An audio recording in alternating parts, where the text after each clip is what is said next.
So I don't know how many of you heard, but Tesla very quietly increased the 0 to 60 time on the Model S, at least advertised on the website last night, changing from 0 to 60 in 2.4 seconds to now 2.3, which 0.1 seconds may not feel like a big difference, but when you're talking about 0 to 60 time, that is freaking fast, and I'm sorry,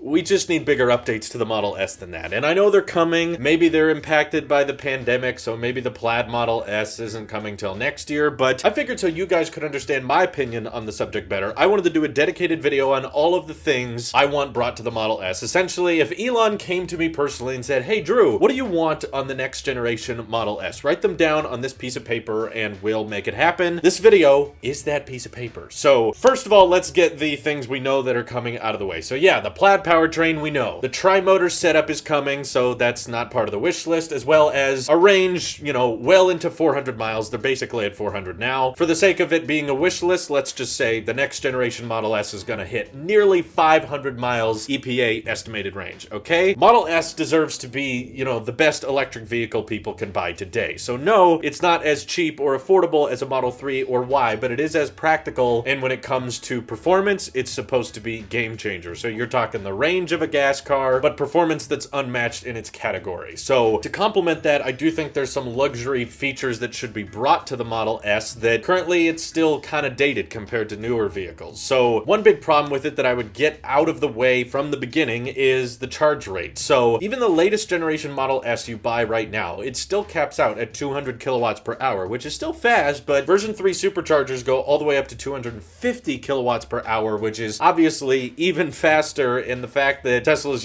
best performing EV can't even charge that fast is like, come on, really? Let's move on with this. So for sure, that charging capability I would improve, but the biggest upgrades I think the Model S needs comes down to the interior. So obviously that dual display setup, I know a lot of you guys are Model S owners yourself or Model X owners, and you really, really love that dual display setup because you grew up with it and you've been driving Teslas for a long time, or maybe you haven't, you just personally like that better. That's fine. You can write that on your own piece of paper that Elon asks for, but this video is about what I want, so I get to be a little bit selfish today, okay? I'm suggesting that we make it a tad more like the Model 3 and the Model Y and go with the landscape display. But it's not just that simple, okay? I'm not saying just carbon cut copy the Model 3 display and put it in the Model S. That would be too easy, and the Model S costs so much more than the 3, it deserves to have a few more advantages. So what I'm suggesting is that this be the same display that they used in the Cybertruck, okay? Pretty thin bezels and a 17-inch screen, not 15. So you have a lot more screen real estate to work with. The Model S is a bigger car in general, so if you got a bigger car, you get the bigger display. And because it's my wish list, I'll say, it's like a high refresh rate display and really, really bright, very vibrant colors. Go a little bit above and beyond if this is supposed to be a premium luxury vehicle. So I would say go with a 17-inch highly calibrated display along with a heads-up display. So I want the car to be able to project numbers on the road because I know that people who are buying the Model S probably care a tad bit more about performance than people buying the Model 3. And since the Model S is obviously faster than the Model 3, it goes further than the Model 3, and while the Model 3 is covering, the day-to-day sedan tasks, the Model S is supposed to,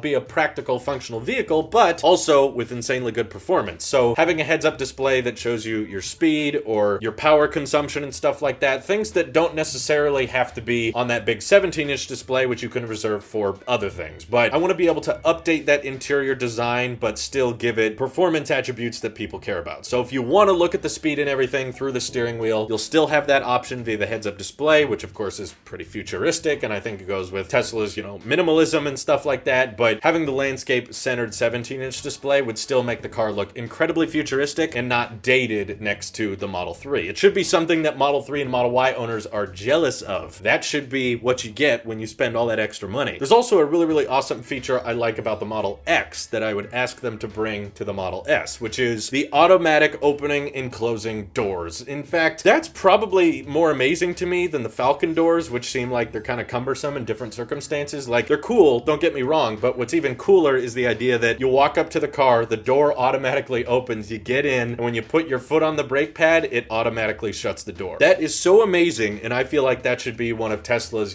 flagship signature features when you're buying buying one of the luxury vehicles, whether it's the S or the X. Obviously, the X already has it, so if they brought that to the Model S, that would just be another flex feature that a lot of people would appreciate when spending that much money on a car, and it's just one more thing that the Model 3 and Y wouldn't have. So you get to justify that higher price point, and I do mean that for all four doors, not just the driver's side. And yes, it'll be optional, so if you don't like it, you don't have to use it. But either way, it's a cool feature. And while the Model S does have a powered liftgate, it would make sense to have a powered frunk as well. A lot of people are installing that as an aftermarket accessory, and I say that should just be built into the car by default. And then with all of these things I listed today combined into one vehicle, you would have a car that's absolutely not meant to be cheap. It's not meant to be affordable, but it is going to be insanely practical for people with families. You got tons of storage space in the back. You can sit 5 adults inside it comfortably, but you also have amazing features like the auto opening and closing doors. You got near 500 miles of range on a charge, and you can fully take advantage of that version 3 supercharging, but at the same time, you have that option of utilizing the car as an entertainment system like you do with the Model 3 and Y, which have a landscape display, which is much better for watching Netflix or YouTube videos or playing games on it, compared to the dual display portrait mode style we have in the Model S today, which in my opinion is kind of dated. And I ran a poll just to see how many of you prefer the landscape display compared to the portrait mode display, and the vast majority of you all agreed that the landscape display looked better. So I do apologize to those of you out there who prefer portrait mode, but Tesla's got to cater to the masses, and I feel like a lot of people would enjoy having that Cybertruck style monitor on the inside of the vehicle. But of course, keeping that heads-up display for those who want to see their speed, their power consumption, or any number of analytics you can think of. Let it be customizable and something you could just throw up there. So let me know what you guys would like to see in the next generation Model S. And yes, we don't have to bring up the tri-motor in the range thing, because we know that's getting improved later, but I want to talk about extra features on top of that. So, heat pump